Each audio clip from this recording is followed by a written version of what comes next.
Adventure beckons. It was one of them July days when the sun don't seem to shine so much as it lays down heavy on a body like a wet quilt. The flies was thick, the air was slow, and the only thing that moved faster than a lizard was Aunt Polly's broom, which happened to be aimed straight at Tom Sawyer's backside. "Tom, you get back here and finish that whitewashing afore I come after you with more in a broom." Tom didn't wait to find out what more might be. He scrambled over the fence like a cat chased by a dog, kicked up a cloud of dust, and made a beeline for the shade under the old willow down by the levee. He plopped himself down with a thump, wiped the sweat off his brow with his sleeve, and heaved a sigh that was meant to sound pitiful, but mostly came out lazy.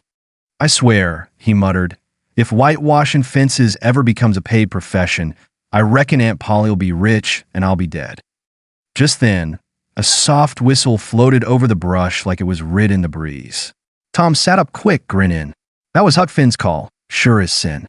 And right on cue, Huck stepped out from behind the cottonwoods, shirt flapping open, fishing pole slung over his shoulder, and 2 sunfish dangling from a twine string like trophies. "Well now," Tom said, "look what the cat dragged out of the river." Huck grinned. "And what did the cat drag you away from, Tom?" "A paint bucket." Tom scowled, but not serious-like. "Aunt Polly's at it again. Says I got no ambition, but truth is I'm saving it for something real important." "Like napping under a tree?" "Exactly." They sat together in the shade, passing a sassafras root back and forth like a peace pipe, talking of nothing in particular, the way boys do when they got all the time in the world and no one to tell them different. Huck pointed his toe at an anthill. "You ever think about leaving town, Tom? Like real gone. Down the Mississippi, past Cairo, into places where folks don't even speak English." Tom squinted at the sky. "I done thought it plenty, but thinking don't cost nothing. It's the leaving that's the hard part. Got too many fences to paint." They both laughed low, the kind of laugh that carries between friends who know better than to take life too serious. Then Huck's eyes flicked toward the bend in the river, and he stopped cold. "Say, you see that?" Tom turned. Down near the water's edge, stand-in just past the reeds, was a girl neither of them had seen before. She was barefoot, wearing a plain linen dress with the sleeves rolled up. In one hand she held a book, and in the other a frog. No bonnet, no chaperone, no sign she even knew they were looking. "She real," Tom whispered. "Looks at Huck said, but ain't acting like it." They watched in silence as she squatted by the water and let the frog go. Then she opened her book and started drawing something with a charcoal stick. Huck tilted his head. "You ever seen a girl like that?" Tom shook his head. "Not round here. She don't walk like a town girl." Huck grinned. "But she don't care about no fences." Tom stood up and brushed the dust off his pants. "Reckon we oughta say howdy." Huck stayed seated. "Reckon we oughta wait and see if she says it first." They looked at each other, and that was the moment it began. Neither knew what it was yet, but the feeling hit all the same, like the river just changed course inside their chests. A stranger appears. She didn't speak right off, not when they first stepped out from the trees. She just looked at him like she'd already known they were there the whole time. That look gave Tom a funny jolt in the stomach, like he'd swallowed a whole plum without chewing. Huck just gave a slow nod, like he was not into a storm cloud that might pass or might bust. "Howdy," Tom said, tipping an imaginary hat. The girl stood up smooth-like and tucked her charcoal behind her ear. "Are you the ones who've been watching me?" "Well now," Huck said, "depends on how you define watching. We was sitting still mostly. You happened to be in the direction our eyes was pointed." That earned the faintest smirk from her. She stepped closer, not shy but not bold neither, just like she belonged there same as the wind or the river. "I'm Clara," she said. "We just moved here. My father's the new telegraph man. We're staying in the rooms over the depot." Tom gave a low whistle. "Fancy." "Not really. The rooms smell like coal smoke and pickle brine." Huck grinned. "I once slept in a pig pen to get out of the rain. It had a certain perfume, too." Clara didn't laugh exactly, but her eyes lit up a little. "And what are your names?" "I'm Tom Sawyer," said Tom, straightening up like he'd just joined the militia. "This here's Huck Finn. We ain't related, Huck added, in case she was trying to sort out the family tree. He's got an Aunt Polly. I got the river mostly. Clara nodded like that made all the sense in the world. Then she crouched back down, picked up her book, and held it open toward them. She had drawn frogs. 5 or 6, all different. Some leap in, some sit in like kings. The sketches were rough, but you could tell she'd watched them careful. One had its tongue shooting out to catch a fly. You draw them? Tom asked. Clara nodded. Better than talking to people. Frogs don't interrupt. Huck chuckled. That's true enough, except the croaking part. She closed the book. Show me something. Something, Tom echoed. Something real. Not just whitewashed fences and the schoolhouse bell. Something nobody else knows is there. Huck and Tom exchange a glance. That secret boy language that don't need words. They had places. In once. The kind you don't show to grown folks or girls who wear gloves to church. Tom squinted at Clara. You mean like a treasure cave? Or a raft? Huck added. Clara shrugged. Surprise me. She stepped past them and started walking along the path like she already knew the way.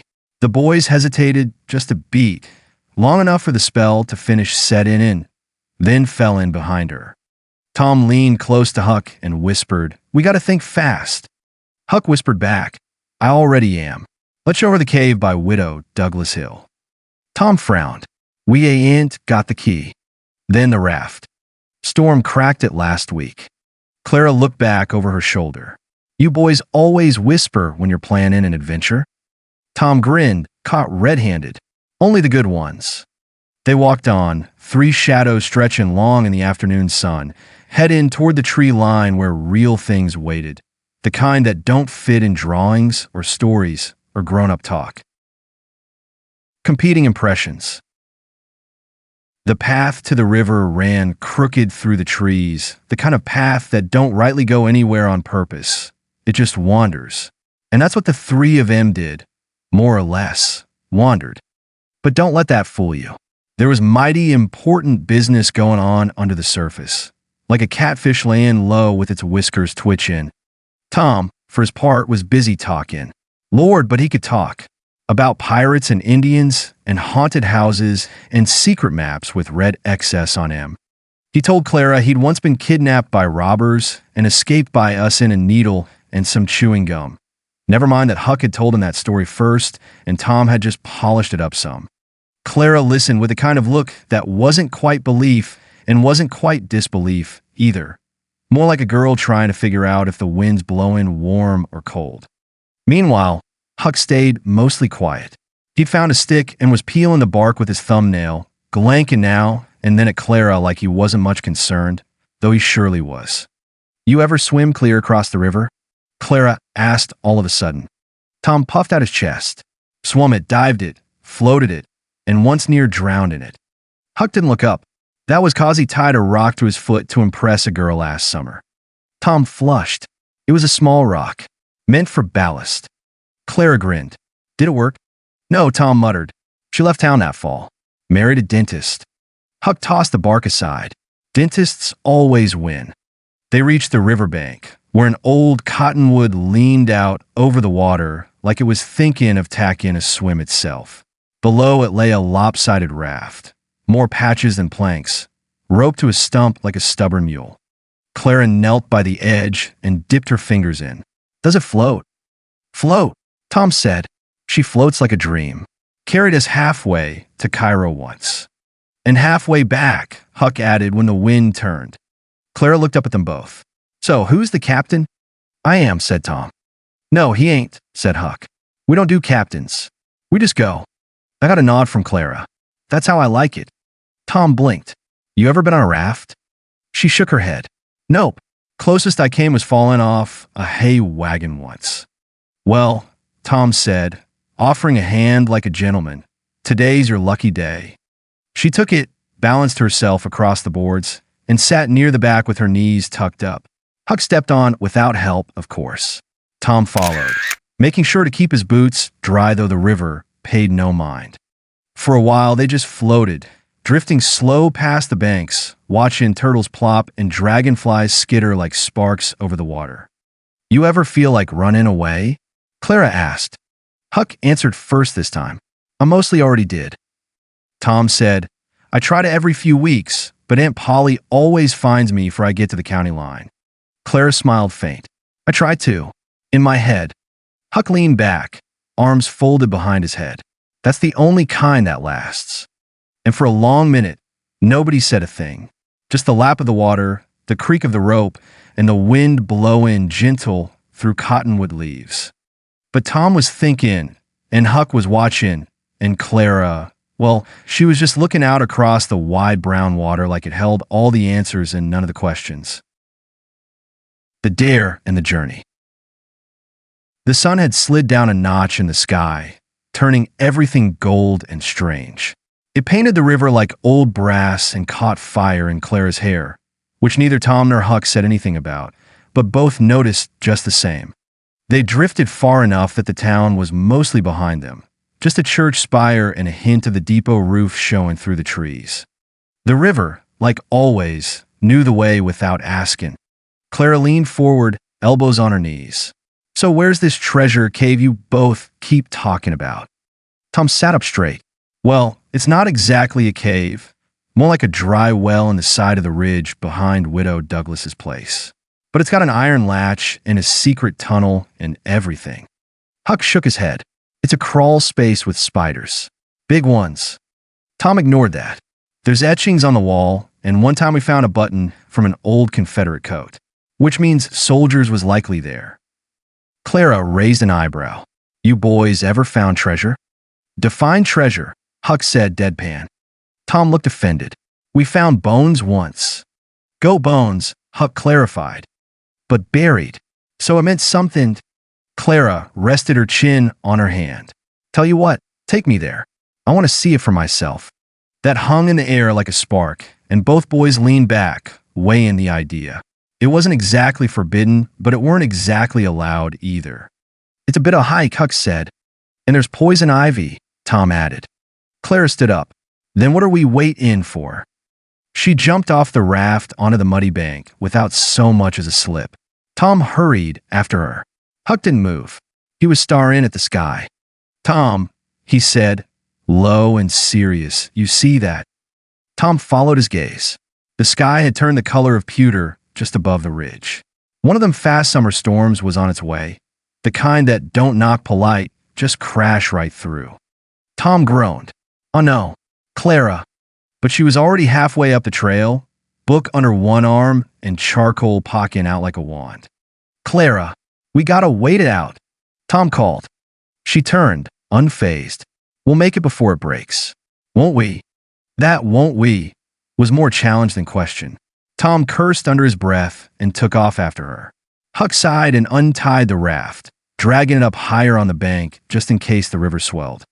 The three of them climbed the hill behind Widow Douglas's, shoes slipping in the dust, Storm muttering behind them like a man grumbling in his sleep. When they reached the hollow, it was darker already. Trees leaned in, and the cave mouth, or well, as Huck still insisted, sat like a grin in the hillside, partly covered in brambles and old wood planks. Clara crouched beside it. It smells like secrets. Tom beamed. It is secrets. She pulled her book out again and sketched it quick, lines fast and sure. Then she stood and turned toward the river valley, just as the wind picked up. And that's when it happened. A gust came sudden, hard enough to knock leaves sideways. The raft, poor patched thing, got caught in the edge of it, tipped slightly, and then tore loose from the stump where Huck had half knotted it. Huck saw it first. The raft. Tom spun around. Your sketchbook's on it. Clara gasped. My frogs. She was down the hill in an instant, but the raft was already swinging out into the current, lurching like it had plans of its own. Her book sat right there, fluttering at the edge. I'll get it, she said. No, I will, said Tom. But Huck had already kicked off his shoes and was sprinting through the brush. You're crazy, Tom shouted. He's faster, Clara said, breathless. And it was true. Huck hit the water without a splash, arms slicking through like oars. The raft had spun halfway down toward the bend, but Huck was gaining, lean, smooth, silent. Tom and Clara stood at the bank, hands clenched. Thunder rolled overhead like a cannonball in a barrel. Huck reached the raft just as the rain began. Thin at first, then fat and cold and certain. He hoisted himself up, slipped once, caught hold again. He grabbed the book and clutched it to his chest. When he came back up the slope, soaked clean through, Clara was weight in. She didn't speak, just took the book gentle from his hands, like he'd brought her something holy. "Thank you," she said, so quiet it might have been the rain speaking. Tom stared at Huck, jaw tight, then turned to Clara. "You're not still planning on going back up to that cave, are you?" She looked at them both. "No, I've seen enough for one day." And with that, they turned and started back down. 3 muddy figures under a gray sky, heading home by way of the old path that wandered like always. Resolution and growth. The storm didn't stay long. It huffed and puffed, spit a little rain, cracked the sky once or twice, and then moved off downriver like it had other business. By the time the 3 of them reached town again, the sun was already peeking out through a hole in the clouds like it was asking whether it missed anything good. They walked quiet most of the way, soaked to the bone and caked in just enough mud to look like they'd been born out of the earth itself. Huck had stopped whistling. Tom had stopped talking. And Clara, well, Clara hadn't said a word since she thanked Huck for her book. They cut through the depot yard where the telegraph wires sang a soft hum, and Clara pointed toward a trunk with a railroad label stamped on the side. "We're leaving Tuesday," she said. Tom looked up fast. "What for?" "We never stay long," she said simply. "Daddy follows the wires. I follow him." Huck didn't say anything. He just looked at the trunk, then at her, then out across the tracks like he could see where they led. Tom kicked at a stone. "That's not fair. Just when things were starting to get interesting," Clara said. Tom nodded. She opened her sketchbook and flipped past the frogs, past the trees and the cave, past the storm. There, on the last page, was a drawing of the raft. 3 figures on it. One standing tall, one slouched with a pole, and one sitting cross-legged with a book. "You're in it now," she said, "so I can take you with me." Huck looked over her shoulder. "You made me look taller than I am." Clara shrugged. "It's how I saw you." Tom smiled a little. "Do we get to say goodbye?" "I reckon this is it," she said. Then she closed the book, held it to her chest, and turned to go. But before she reached the depot stairs, she looked back. "You both tried to impress me," she said, "but only one of you saved what mattered." Tom's smile slipped, but he didn't argue. Clara left then, just like that, climbing the stairs 2 at a time, disappearing into the shadow of the depot door. Tom and Huck stood there a minute longer, not sure what to do now that the page had turned. "You mad?" Huck asked. Tom shook his head. "No, not really. She liked you, you know," Huck said. "She liked both of us," Tom replied, "just not the same way." They walked together a while longer, then split near the schoolyard. Tom said he had to go home before Aunt Polly hung his picture on a telegraph pole. Huck said he'd sleep near the river. But as he walked, Tom stopped under the willow where they'd first sat that afternoon. The sun was slanting down gold again, like it had reset the whole day. Tom sat under the tree, pulled a blade of grass between his fingers and sighed. Girls, he thought, were stranger than treasure maps. Harder to read, quicker to disappear. But every so often, one came along who made the world tilt just a little. And when they did, even whitewashing fences didn't seem so bad.